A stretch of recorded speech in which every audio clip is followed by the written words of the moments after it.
Genesis 16:12 prophesies that Ishmael will be a wild donkey of a man living in hostility with everyone. His hand against everyone, everyone's hand against him, stubborn, violent, untamable. This is preemptive character assassination. The slander begins in the womb. But look at what Ishmael actually did. He obeyed Abraham. Whether in the binding story or the wilderness departure, there's no record of rebellion. No fighting back, no wildness, just submission and obedience. He reconciled with Isaac. Genesis 25:9 shows both brothers coming together to bury their father Abraham. Think about what this means. Scripture is bipolar in the depiction of biblical characters, but despite everything, the alleged rivalry, the separation, the competing claims, the years apart, they made peace. They honored their father together. This shows maturity, forgiveness, and reconciliation. Not hostility, not a hand against everyone. He prospered exactly as God promised. 12 sons who became princes, a great nation, 137 years of life. The text records his death peacefully. Where's the wild donkey? Where's the constant hostility? Where's the violence the prophecy predicted? The prophecy doesn't match the evidence. Just like Sarah's supposed jealousy doesn't match her 60 years of patience. They slandered the mother as impatient and jealous. They slandered the son as wild and hostile. Both characterizations contradict the actual evidence. Both serve the same agenda, making Isaac seem like the only legitimate heir by making Ishmael's entire family line seem problematic, illegitimate, and unworthy. But the actual biblical evidence shows something completely different. An obedient son, a reconciled brother, a blessed father of nations, and a wise, patient mother who understood what both sons needed. But what if we read Genesis 21 differently? What if Sarah wasn't being jealous, she was being wise? Look at what Sarah actually says. Cast out this slave woman and her son, for the son of this slave woman shall not be heir with my son Isaac. Traditional reading. Sarah is protecting Isaac's inheritance from competition. She's being calculative, selfish, and territorial. But what if Sarah understood something deeper? What if she recognized that Ishmael and Isaac each had to fulfill their destinies? It wasn't because one was legitimate and the other wasn't, but because they were meant to father multiple nations. What if Sarah saw that keeping them together in the same household, under the same father's tent, would create the assumption that they were competing for the same inheritance? That this would create lifelong conflict and division? What if her solution wasn't get rid of the mistake, but rather, these two sons have destinies and they need to be separated, given the room to fulfill them? Remember, God had already promised Ishmael would become a great nation.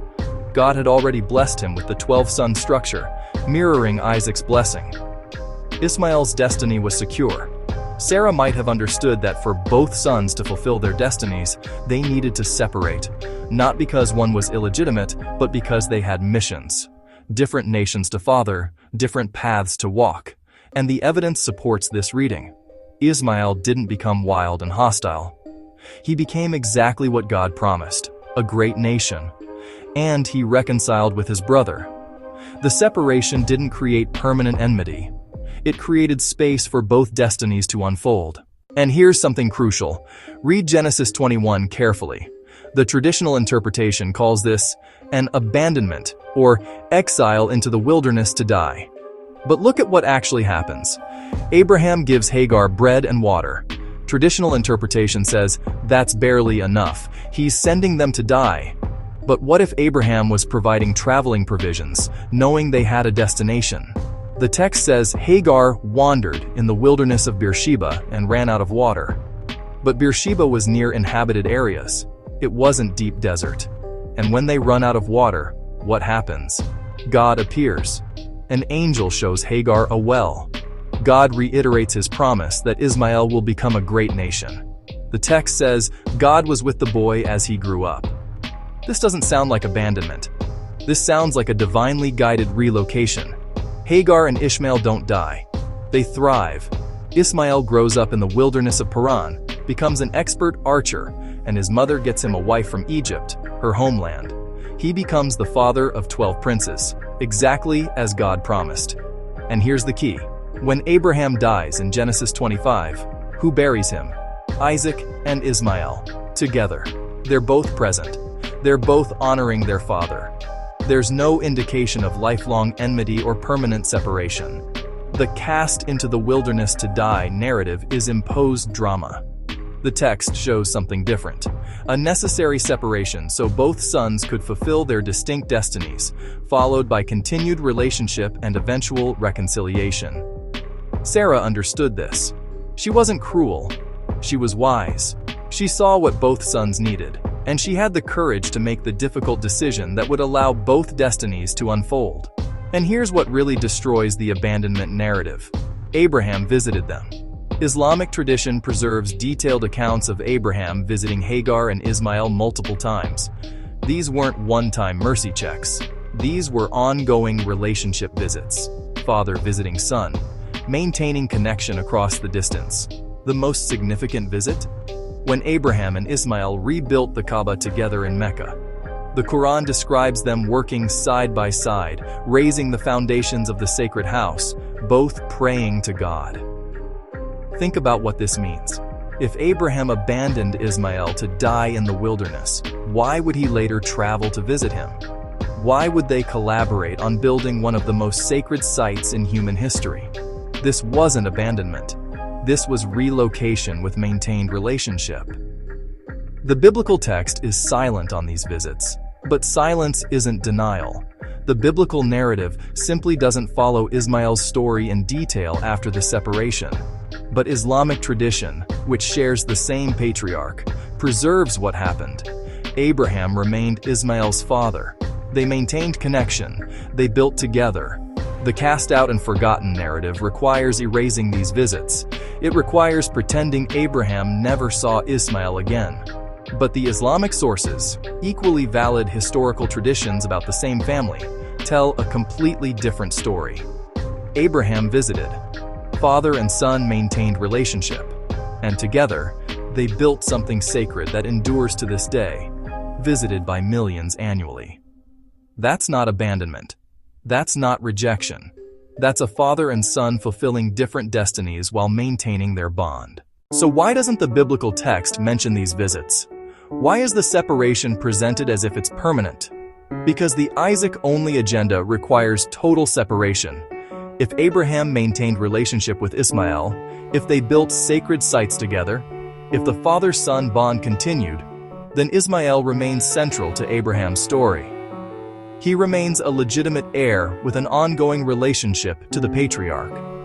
But if the separation is presented as final, if Hagar and Ishmael are cast out and never seen again, then Ishmael can be written out of Abraham's continuing story. He becomes a footnote, a sad departure, the son who was sent away and forgotten. This allows the narrative to focus exclusively on Isaac as if he's the only son who matters, as if Abraham only has one real family line, as if the covenant only goes through one child.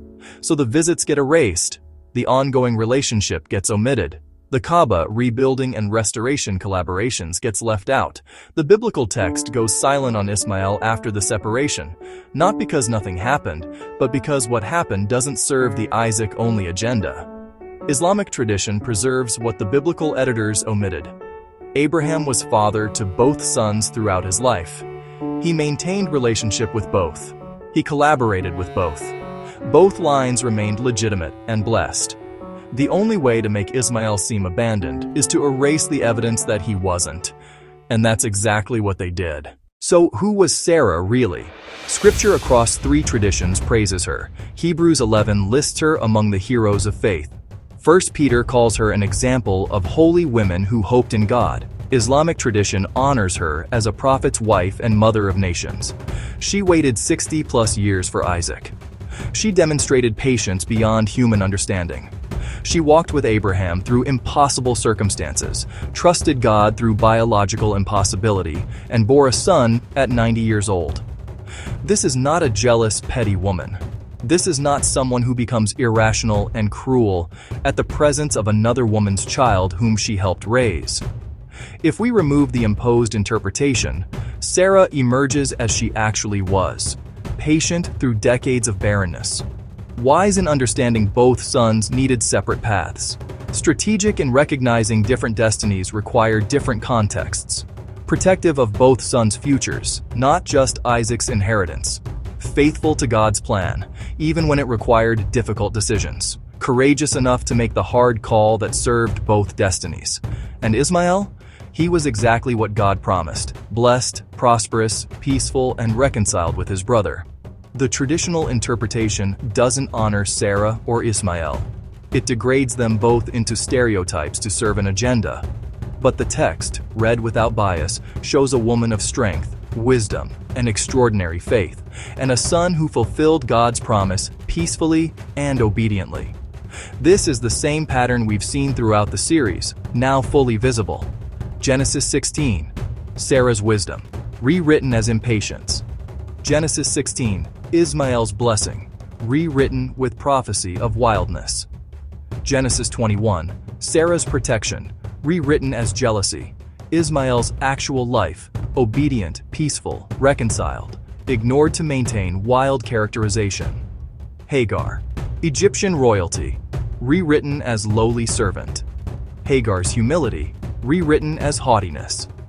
Every positive character trait associated with Ismael's line gets systematically rewritten as negative. Every wise decision gets transformed into foolish emotion. Every strategic choice gets reframed as rash impatience. Every protection gets twisted into cruelty. Every blessing gets prophesied as a curse. Every peaceful action gets ignored to maintain the hostile characterization, and it all serves one purpose: to make Isaac seem like the only legitimate heir, by making Ismael seem like an illegitimate mistake born of human error, characterized by wildness and hostility, and kept around only out of divine mercy rather than divine plan. But the pattern is too consistent. The contradictions are too obvious. The character assassinations are too systematic. The evidence contradicts the characterizations too completely. When you have to destroy the characters of biblical heroes and prophesy wildness that never manifests to make your interpretation work, you're not interpreting scripture. You're rewriting it to serve an agenda. Sarah wasn't jealous. She wasn't petty. She wasn't an impatient housewife who couldn't stand another woman's child in her home.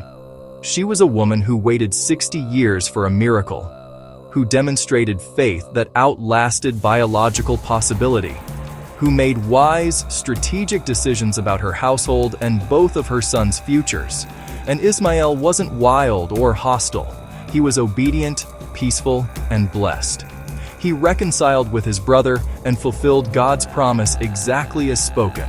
The scribes transformed them both into villains because they needed to justify treating Ishmael as illegitimate. They needed the separation to seem cruel so Ishmael would seem rejected. They needed Sarah to seem irrational and Ishmael to seem wild so their decisions would seem wrong and his existence would seem problematic. But you can't maintain that a hero of faith was actually petty and jealous. You can't prophesy wildness that never manifested. The characters don't fit the rewrites.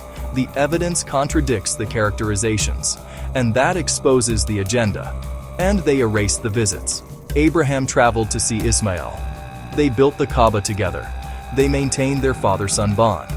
But the biblical text goes silent on this because ongoing relationship doesn't serve the abandonment narrative. Islamic tradition preserves what biblical editors omitted.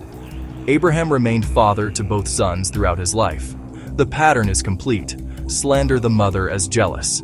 Slander the son as wild. Frame the separation as cruel abandonment. And erase the evidence that shows they remained connected, blessed, and central to Abraham's legacy. But you can't erase what's preserved in another tradition. And you can't make abandonment fit when the evidence shows ongoing relationship and sacred collaboration. Next episode, The Binding Story. God tells Abraham to sacrifice your son, your only son, whom you love. But there's a problem. At the time this command was given, Abraham had 2 sons. So which son was God actually talking about? The answer is hidden in circumcision timing, and it destroys the traditional interpretation.